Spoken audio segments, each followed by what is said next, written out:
Great. Good afternoon, everyone. And great coming back here. I was here for the Berrien District Association of Realtors in November. We did a little talk about prospecting through community service. And I don't know if some of you perhaps were there or watched that particular one. Nice to be back in our very interesting time right now. I actually was looking at a post on Facebook yesterday. It was a year ago that the Aurea reality conference happened in Niagara Falls, and I was there. And it was the last conference that myself and so many other people were at before COVID hit. So although we missed that whole notion of going to conferences and breaking bread with friends and making new network connections, this, of course, is the way we're doing things right now. So I want to first thank all of you who are here live right now, giving us the time, giving us your time, which is precious right now. The markets are crazy. And for you to spend the next 45 to 60 minutes with me, I really do feel it's a privilege and it's my honor. And again, thank you very much for coming back. So I'm going to get right into our presentation today as we get into this here. So the title of it is Justifying Your Fee by Demonstrating Value. Of course, you know, especially in a hot marketplace right now, there is a lot of pressure on real estate fees. The word is commission, of course. Consumers often wonder, why are they paying what they're paying right now if it's so easy to sell a house? If you just put a house in the market and you get multiple offers and you get bidding wars, why is it that consumers are paying X percentage for that service? And of course, this is nothing new. There is always pressure on fees. And it's not just the real estate world, it's the world in general. It's the way that things work nowadays. And we're going to talk about this in just a moment. But I do want to start off by just giving you my contact information. I will show the slide at the end as well too. Happy to chat with you. The last time I was here, I did get a number of messages and communication from many of you, and I appreciate that. I love talking about our industry. Just like so many of you, I'm passionate about our industry, about the real estate business. It has given me everything, just as it has for many of you as well. I am a humble servant in the world of organized real estate. I was privileged to be the president of the Victoria Real Estate Board back in 2008. I remain very active in our real estate community, including work that I've done for our provincial association and also for CREA as well, which is the reason why I go to things like the reality conference and I get a chance to meet so many of you. So there's my contact information. I am in Victoria. I've got all of our social media links there as well. Speaking of Victoria, let's just do a quick little recap. Hopefully many of you or some of you have been to our lovely hometown here. I was born and raised in Victoria. I have never left. I want to give you a little snapshot about what is going on in the market, just so as that we can compare what's going on between the Victoria Real Estate Board and the Berrien District Association of Realtors. So first of all, our population is 400,000. I understand Berrien District is around 450,000, so we're a little bit smaller than you. We have a lot of net migration. So our net migration typically is about 4,000 people into the marketplace every year. 4,000 more people moving in than moving out. It's going to be really interesting to see that number after COVID, because we have seen a lot of migration, a lot of people coming from other parts of the country, including the GTA, including Ontario, deciding to move to Victoria here. And I know that you guys have seen that too. A lot of the Toronto migration, the big city migration outwards to all of the other areas surrounding. Our average detached single family price, this is interesting, by the way, because I did this slide when I was here for you guys in November, which when you think about it, wasn't that long ago, but the numbers have changed, just like they've changed for you as well. So our average price for detached single family home as of last month was $1,220,000. Our hot price band remains in that sort of 700 to 1.2 million. Yes, we're getting multiple offers. Yes, inventory is low. Right now, we have about, I'm going to say 2 months inventory, which is low for us. I didn't look at the BDAR numbers, but I know that in other areas around the GTA, it has been somewhere around 0.5 months inventory. So very, very interesting. Our transactions are up 57% from last year.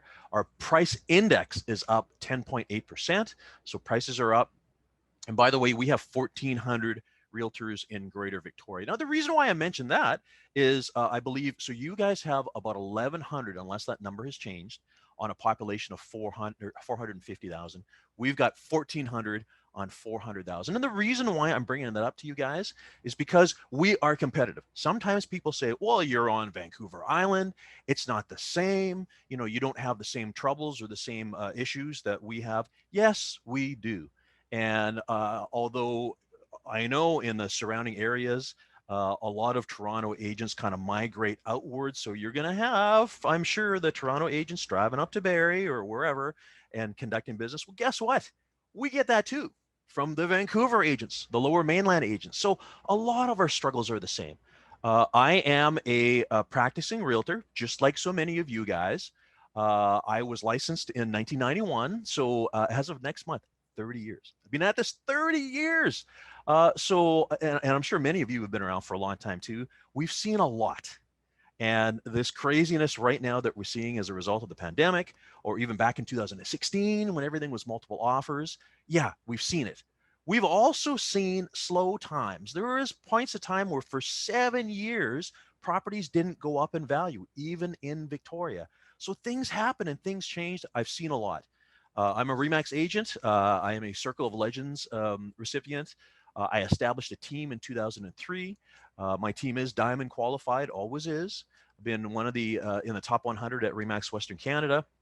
I've also been a top 10% of our Victoria Real Estate Board since 1995. Now, the reasons why I'm bringing this up to you guys again is you got to know that the person who's talking to you right now does this. You've got to know that the person that who I am is somebody who is in the trenches just like you. I deal with consumers just like you. I go to listing appointments just like you. I get commission objections just like you. So it's a struggle every day, but I approach things a little bit differently.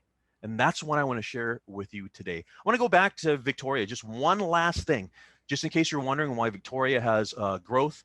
We're provincial capital. We're the Navy base of the Pacific.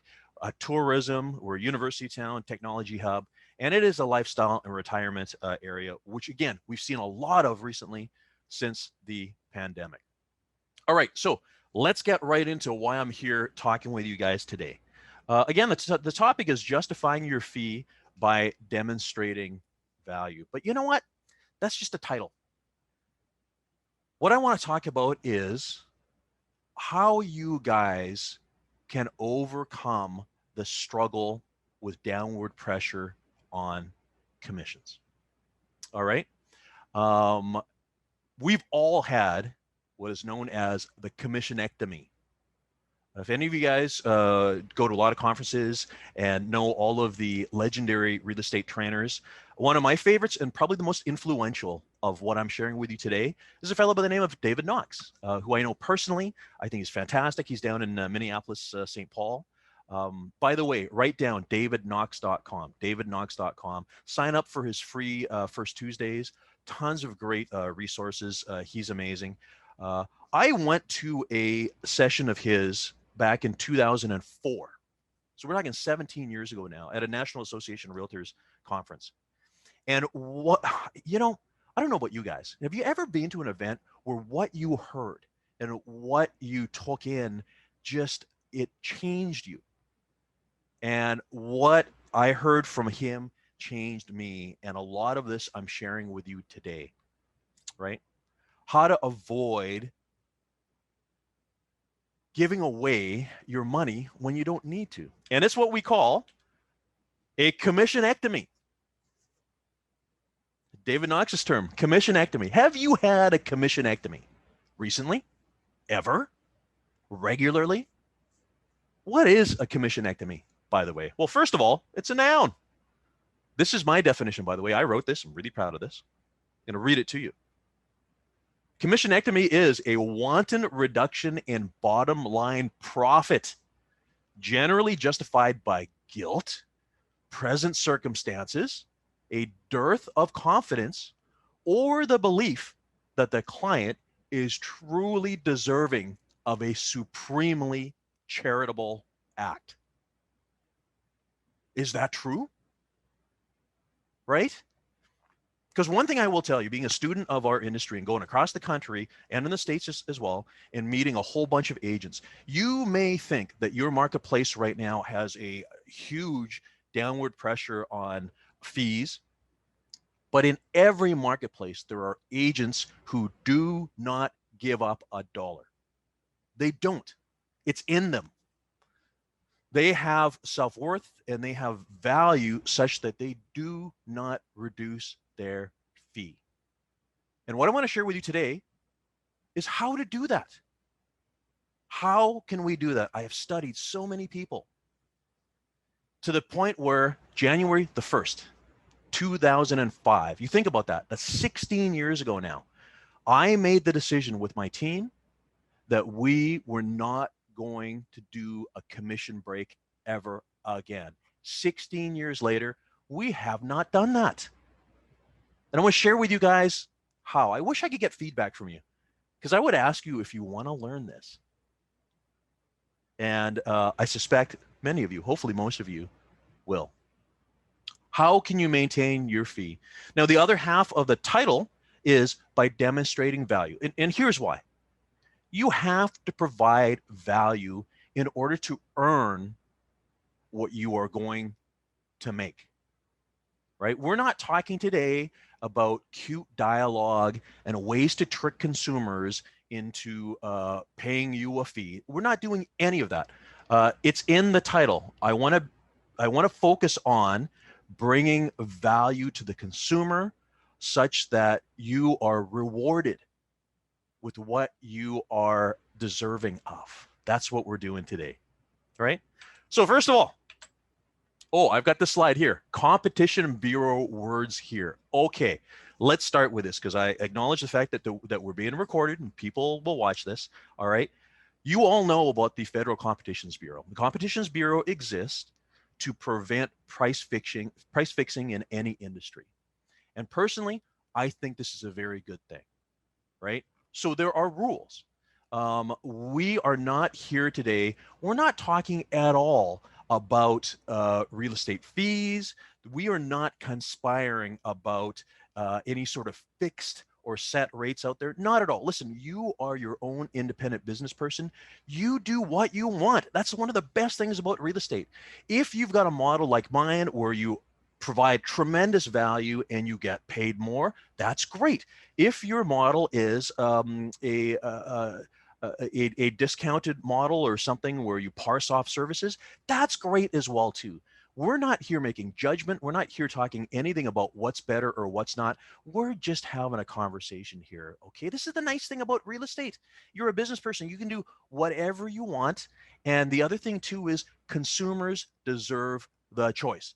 Consumers should be able to choose between Fairmont Hotel and Motel 6. We're going to talk more about that later. They both do the same thing. They both give you a pillow for you to put your head on. But do you want special service, extra service, or do you want bare bones? Consumers should have the choice, right? So we are not talking at all about any sort of set rate or common fees. You know what people ask, what's the standard real estate? There is no standard real estate commission. You get to decide what you want to do. That's the joy about this real estate business. And it is something that is the reason why we love this industry, right?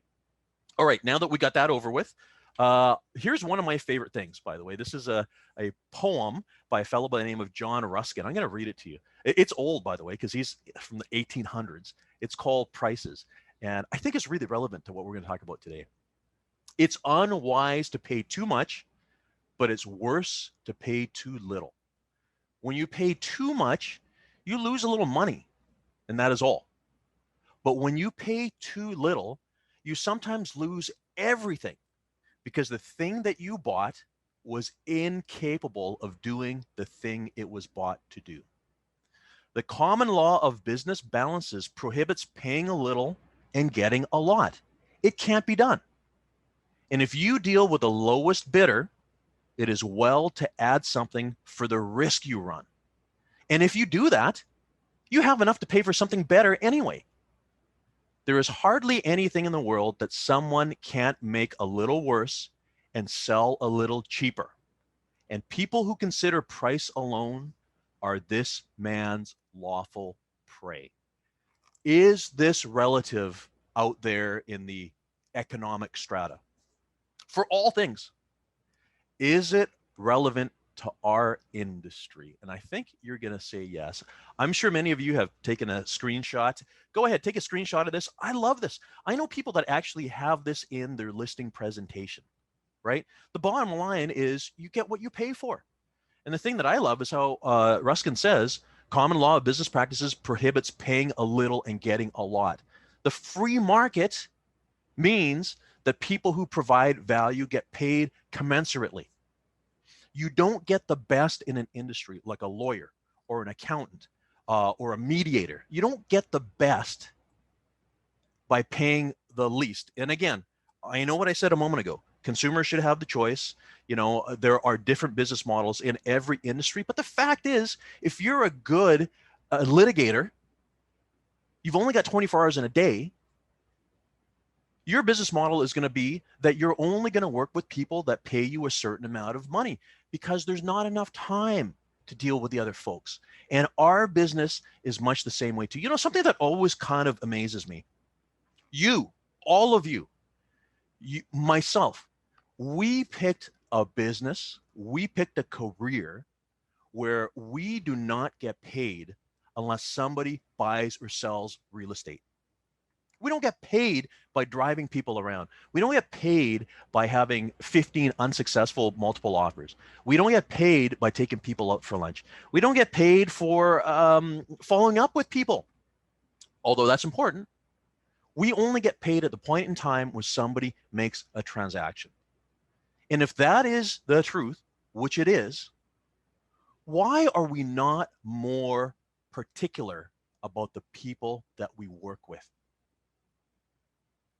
If you think about that for a moment, have you had either ever, now, or maybe in the recent past, have you had somebody who sucked up a lot of your time, effort, and energy and either did not buy or sell with you or went to another agent and bought and sold with somebody else after you've invested all this time and effort? Have you ever caught yourself saying the words, I wish I had not wasted my life with that person. I wish that I had not spent all that extra time. We all have that. I'm 30 years in. I've had that, right? That is our business. That's the point of our business.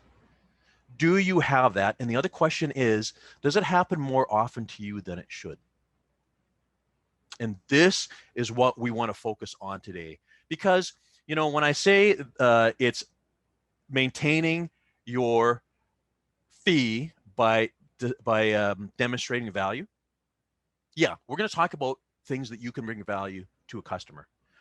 But the other part of that value is, what's your personal value? What are your values? What are your thresholds? You get to make decisions because you don't have to work with every person that comes your way. I ask all the time, is every buyer viable?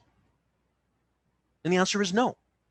But it's up to you to qualify and find out if the person is ready, willing, and able to buy now. Because why are we writing offers on multiple offers and bidding wars? You guys have them. You have 15, 47, 60 offers coming in on a property. Why are we writing with people who are not capable of buying right now? Where the house is listed for $799 and it's a 1.1 house, that's that intentional low price point, and it sells for 1.2. Those people shouldn't be there, right? They are only $799 buyers, and it's especially worse if they have conditions. That's a whole other conversation. I'm sure you guys will be talking about multiple offers and bidding wars, but what I'm saying is you get to choose. There's not enough hours in the day. There's not enough hours in the day. So one of my questions to you is, are you going to have a business plan that is based on lowering your fee or leaving? Are you lowering or leaving? Now, I want to give you an example. And again, these are case studies. In every marketplace, there are examples of similar agents. I'm thinking of an example here in Victoria from a few years ago. two agents, two very good established agents with two distinctly different business models. But a question I have for you guys is this. If you decided right now that you would not cut your fees ever, how many listings do you think you would lose? So out of 100 listing appointments, if you kept your fee and you said, I'm not budging, how many listings do you think you would lose? Think about that for a second. All right. By the way, we're talking commission, because sometimes you don't get the listing, not because your fee is high, but because maybe somebody else outbid you price-wise. Maybe somebody else provided extra services that you don't provide. Maybe the chemistry wasn't there and you didn't work well with that person. There's a whole bunch of reasons, but if you isolated just the commission, if you decided not to cut your fee, how many would you lose? And I've had groups, when I do this talk in person, I've had groups say, oh, you know, maybe about 50%. I'm like, 50%? You're going to lose half of your listings? By the way, if you're losing 50%, 50, ladies and gentlemen, it's not the fee. There's other stuff at play there. You got to do some self-retrospection and find out why you're losing these many listings. But I will say this, though. Here's an example of an agent, 100 listing appointments, I'm sorry. And the overall feeling is, if you held to your guns and if you didn't move, probably be somewhere around 15%. You would be saying goodbye to around 15 out of the 100 listing appointments that you go to. All right, this is just an example, but again, this is a study example. This is an example of using two similar agents in a number of different marketplaces, right?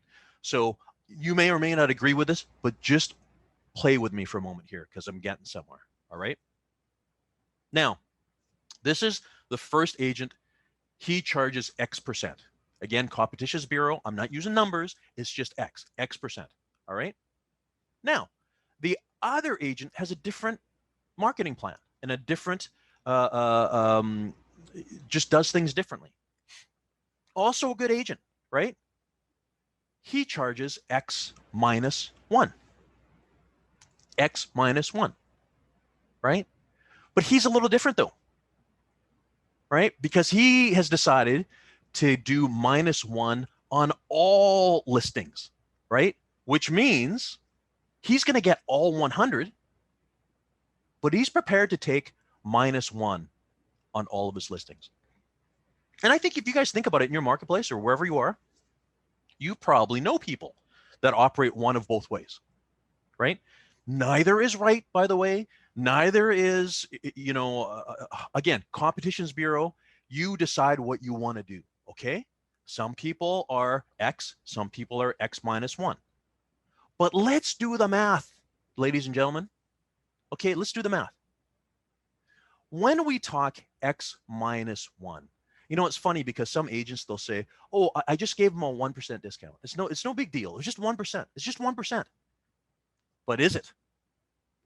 Because is it 1 out of 100? No, it's not. Now, depending on marketplace, and again, I keep on referring to the Competitions Bureau because we need to be very careful here. I'm just going to use some round numbers here, all right? This is not reflective of any marketplace. This is not, you know, it's not reflective of my marketplace. This is just for mathematical purposes only, okay? But if the fee happened to be, say, a 1-point break from 5%, that's 1 out of 5. Or in other words, that's a 20% reduction, 20%. So let's just go back to the agents, X and X minus 1. So it means that X minus 1 is taking a 20% reduction in fees. That's his business model, right or wrong. That's just the way it is, right? The agent who is not taking a break, he is more inclined to leave than lower. He's prepared to lose 15% of his listing appointments. Whereas the other guy takes all of his listing appointments. He gets 100%, but he's given up 20%. Oh, and by the way, is it 20% of revenue, ladies and gentlemen? No, it's 20% of profit. Because generally speaking, in the case of guys that I've spoken to, they don't claw back their services or their duties by 20%. They're still providing the services. They're just offering it for less money. So what they're doing is they're giving away 20% of their profit. So pop quiz here, and this is not a difficult question. What's the better deal here? What is the better situation? To give away 15% of your prospects or to lose 20% of your profit? 15 or 20? I wish I could hear you guys or see you guys. I think you're all going to agree. 15%. 15%. Right? Are you willing to leave? Do you have that in you? Because let's talk about these people just for a moment, okay? The X% realtor who takes 85 out of 100 listings, think about what kind of person that is. He or she only works with great clients. They are little Mr. and Mrs. Johnson. They're the folks that respect him or her. They're the ones that don't call up on Saturday night and say, I want to talk to you Sunday morning. They're the ones who are fully respectful of the fact that you may have a family, that you may have other commitments. They call or text you and they say, sorry for bothering you, but those are the people that you would give so much time to because they are the best people. And by the way, they have friends. So when they refer their friends to you, it's bird of a feather. They are sending you the same people, Mr. and Mrs. Johnson. What are the 15% like? What are the 15% of the people? You think about that.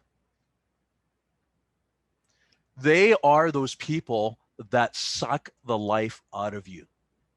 They're the ones that whenever they text you on your phone and you see their name, all you do is you see their name and it makes you ill. It raises your blood pressure. Your heart rate goes up. You know who I mean. We all have had those people. That's the 15%, right? Now, think about this. Those people, the 15%, those are the ones that asked for a discount.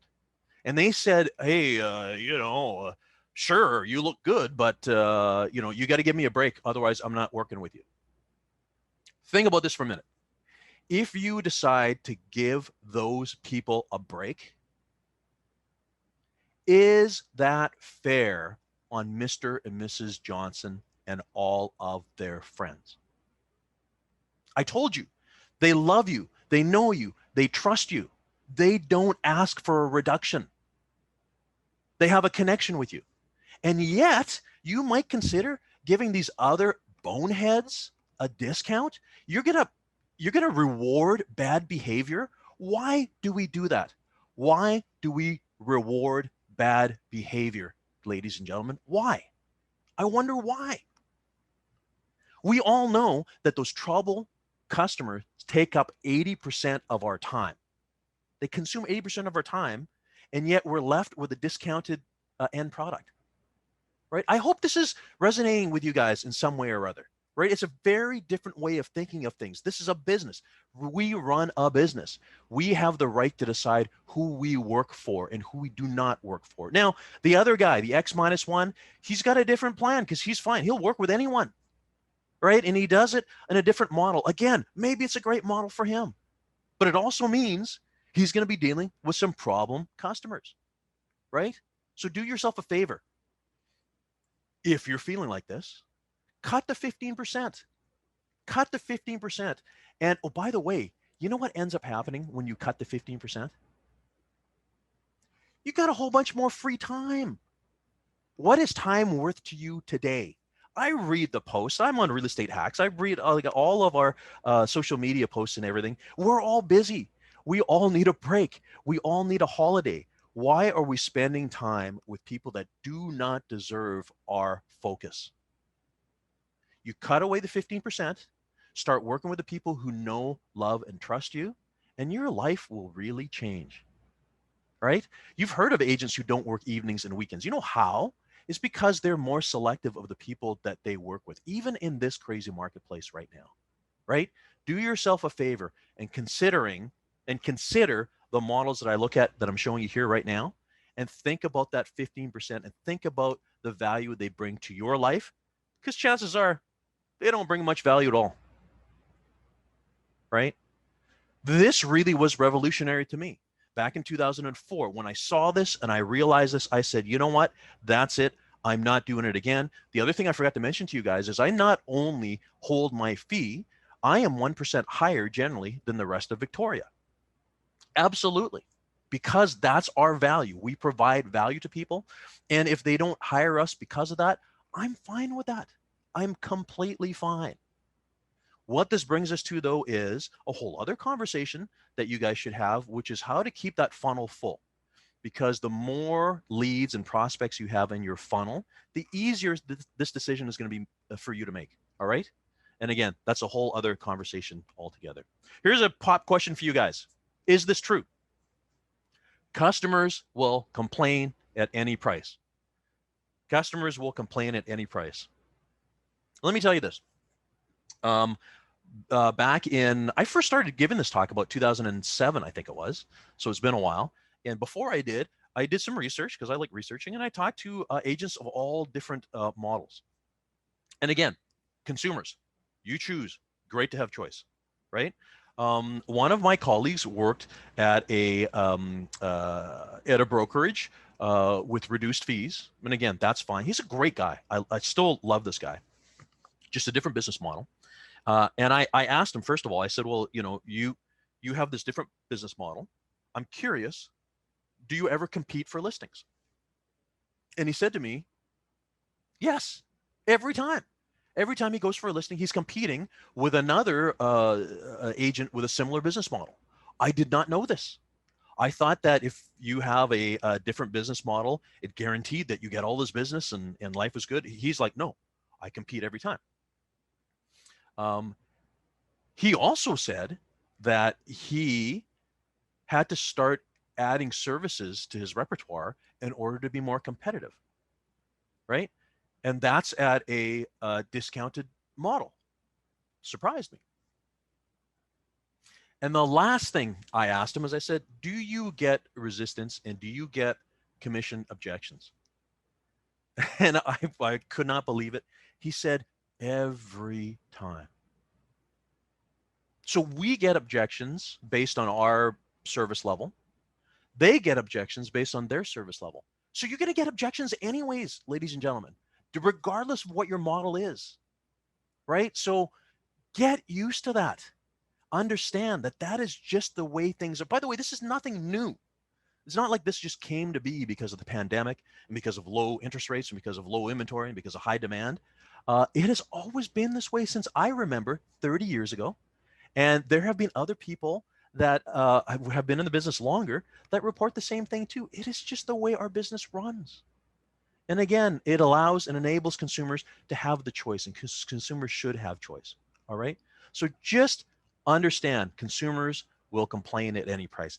Now, where does your money go? You know how much you earn. You know what your average commission is. You know what you're going to earn from your next sale. Do you get to keep all that money? Well, have a look at this. I created this pie chart some time ago. I just used an Excel spreadsheet from many years ago. And I learned on YouTube, by the way. You learn everything on YouTube. And I created this little pie chart just to kind of get an idea of where money goes. And I wonder if you ever look at this. Do you ever pay attention to where your money goes? Because if your average commission is, $12,000 or $15,000, when you make a $15,000 sale, do you keep $15,000? The answer is no. Have a look at this here. You've got office supplies, you have mandatory education, you have accounting costs, legal costs, you give donations out, promotional costs, you take people out for lunch, advertising, all of your expenses. By the way, you got taxes. You pay taxes on the income that you bring in. You've got your office fees, you have your franchise fees, you've got board dues, you've got all of these things. At the end of the day, You know, what's your profit level? It might be 20%, 30%, 40%. I don't know. It's up to you. Depends on how tight you are with your monies. But, you know, consumers think that we make every dollar, that we keep every dollar that we make. And you know that we don't. There are agents, by the way, that share a graph that is kind of like this for their clients as well, too, so that clients understand. And by the way, I mentioned before about an agent, you know, about agents who are giving away that percentage of their commission. And I mentioned that it's just profit. You imagine this graph here because all the expenses remain the same, but it's the profit that takes the hit. And again, I leave this to you to decide. Is that what you want to do? It's up to you. But is that what you want to do?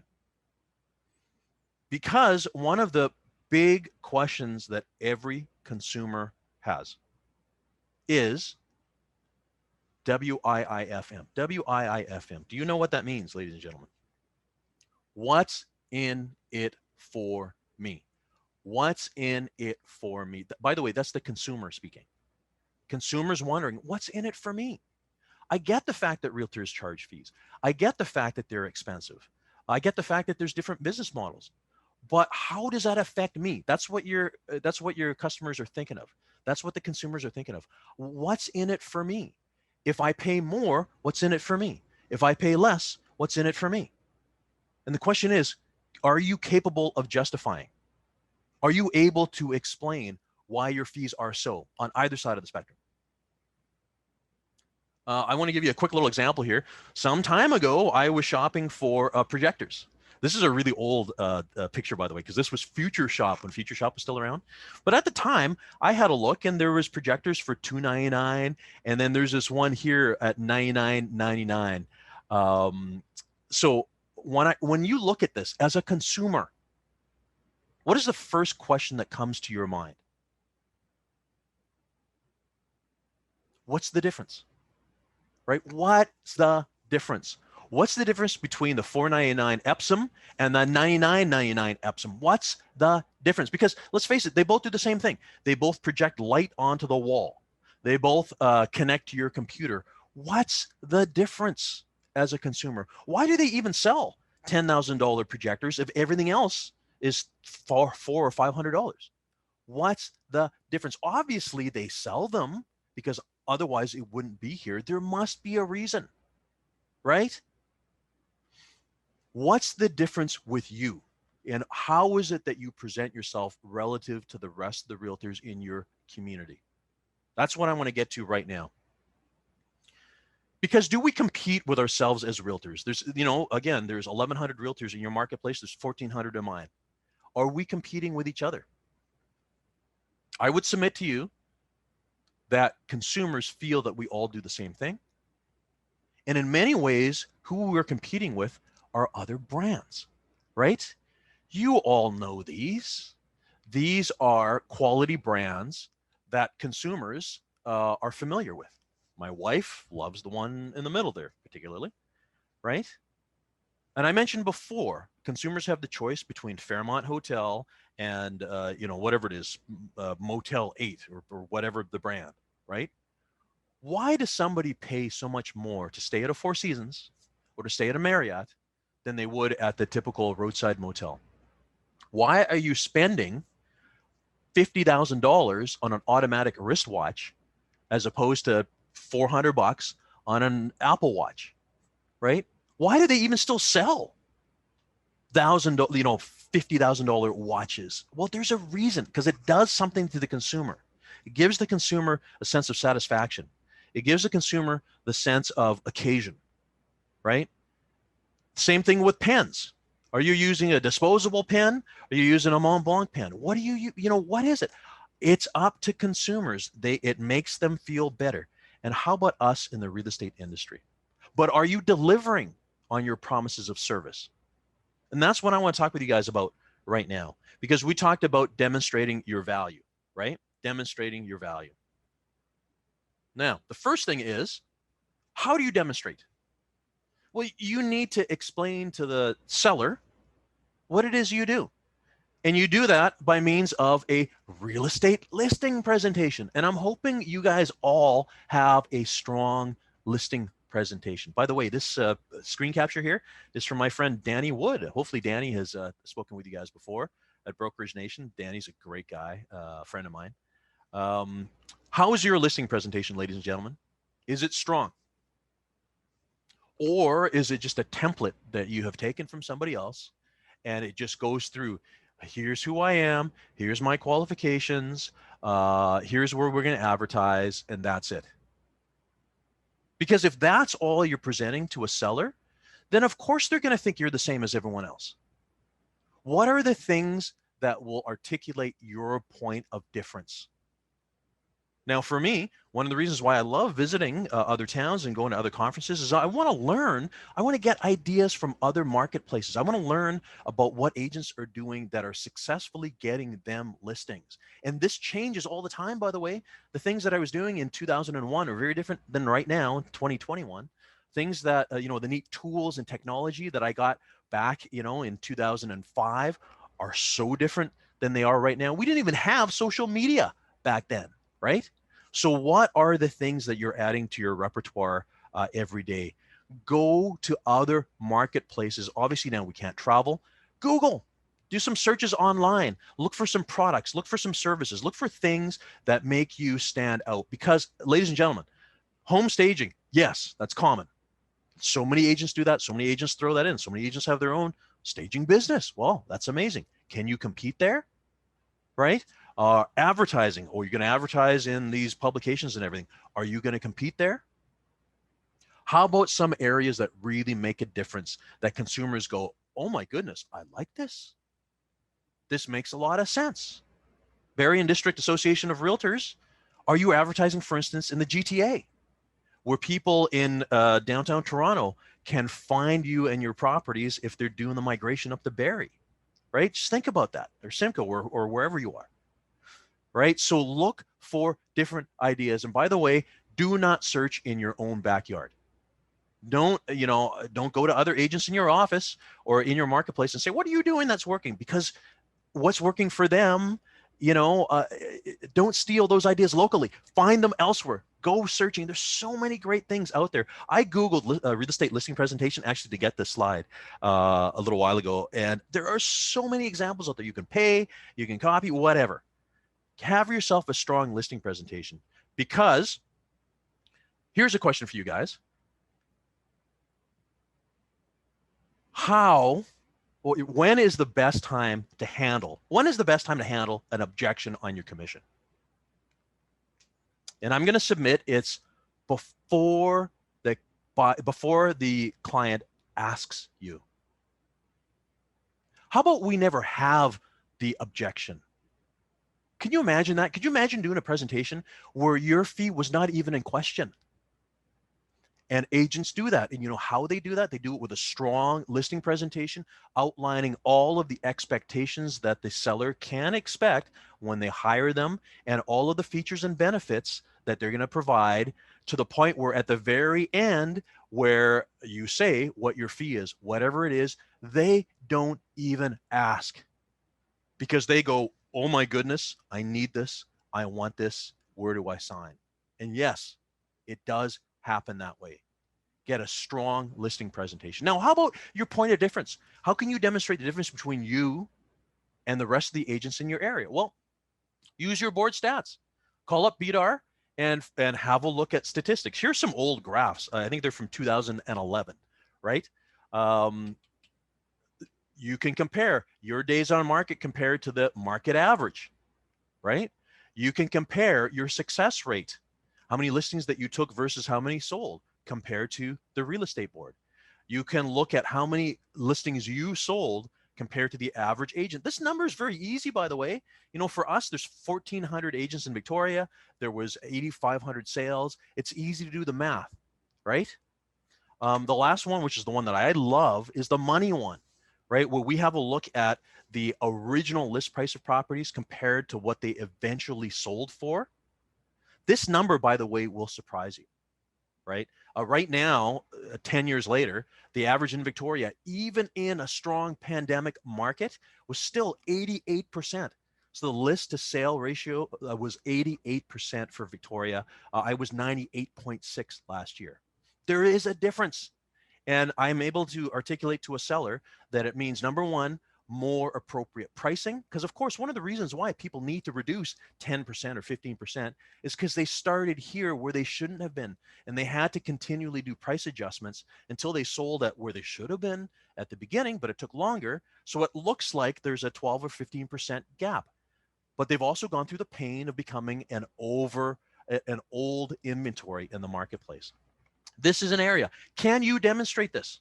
Do you have the statistics? By the way, this is a really powerful one that I've been using for whatever it is, 15 years, almost 20 years. But it also means that you must know your stats. And number two, you actually have to be productive. You actually have to have good numbers, because obviously you're not going to share this with people if you don't have good numbers, right? And it's another reason why we must be continually increasing our skills and making sure that we're getting better day after day after day, right? Now, a couple slides ago, the questions that I brought up is, what services are you consistently providing? What are you doing as an agent? Oh, you got MLS, you got Realtor.ca, you got log boxes, you got staging services. Well, gee, that's great. But if everyone else is offering this, then why should they pick you? Why should they pick you? How about some other things, ladies and gentlemen? Do you do virtual tours? Do you do videos? Do you do drone work? Do you do 3D Matterport imagery? Do you do virtual open houses? Social media? Do you have a posting strategy? Online advertising, brochures? Do you network with other agents, right? How about client touches? Do you do feedback reports to sellers? Or do you have a comprehensive COVID health protocol procedure? DTUs, deliver the unexpecteds. Are you doing things for your clients, right? What does your service level look like? Does it look like this, or does it look like this? Right? Because it goes back to what I said at the very beginning. Are you deserving of the fee that you earn? Are you deserving? And if you feel you're not, and if you feel that you're under pressure all the time, instead of reducing your fee, which is your option, maybe think about increasing your services, increasing your quality. Honda, as a car maker, which is good value at this current moment, was not great value in 1976 when they entered the North American car market. You guys remember, some of you do, they were a discount, they were a knockoff of European cars. And they have built themselves into a brand. They even have their luxury brand, which is Acura. But they have just continually added service and added quality, and that's how they ended up where they are. They can charge more. Acuras cost more than Hondas, right? So, are you bringing value? Let's wrap up, ladies and gentlemen, and I hope that our time together has been productive for you. I would love to hear from you, like I said. Let's talk about objections, all right? Objection handling. We hate objections. We hate when people ask, will you cut your commission? Oh, it's painful. But the funny thing is, it's one out of maybe 4 objections that we get in our business. That's all we get. That's the hardest part of our job, is that commission objection. Are you good at handling them? Do you have a dialogue? What are objections? How do you handle them, right? I already asked, the best time to overcome an objection is before it happens. And you do that with your strong listing presentation. But there are skills that you need to overcome objections, ladies and gentlemen. The first one is you need some dialogue. That is scripting. That is role play. That is working with fellow realtors and just talking about, when somebody says this, how do you, what's your response? Have some dialogue, because if you don't have dialogue, your default is going to be, will you cut your commission? Okay. That's your default. And that's why you say that you're always getting hit up for commission, right? Have some dialogue, whatever it is, right? The next one is, you have to have value. We just went through that. We just talked about how important it is to provide value, so that the WIIFM, what's in it for me? The consumer says, I love it. I need it. I will pay what is required. How many times have you guys gone to a service and paid what was asked? Whether it's a lawyer or a contractor or carpet provider or whatever, if you saw the value and it helped you, it made your life easier, and if you can get it in a timely fashion, the price wasn't an issue. The price of the service was not an issue, and the same is true of you as well. The last thing is you need self-esteem. You need to believe that you are worth it. You need to believe that what you're asking is not only appropriate, but what you're asking is fair or even a great deal for your client. How is your self-esteem? Now, there are objection intensity levels, because just because somebody asks you to cut your commission, is it required? Somebody says, will you cut your commission? Does that mean that you have to, ladies and gentlemen? Well, let's go through a quick little exercise here, all right? There are 3 intensity levels. Number 1, they're just trying. Sometimes people just ask the question, right? Every single DIY book at Chapters or Indigo or whatever you go, when you look under the, buying or selling real estate, every single book says, ask every realtor for a discount. That's what they all say. So the consumer reads the book and says, well, we got to ask. So they ask the question, will you reduce your commission? And if your answer is no, guess what happens? They go, okay, no problem. I still like you. I still want to continue with you, right? So you got to know that level 1 is just asking. And by the way, this is an important one, because a lot of licensees think that just because they were asked, that it was required.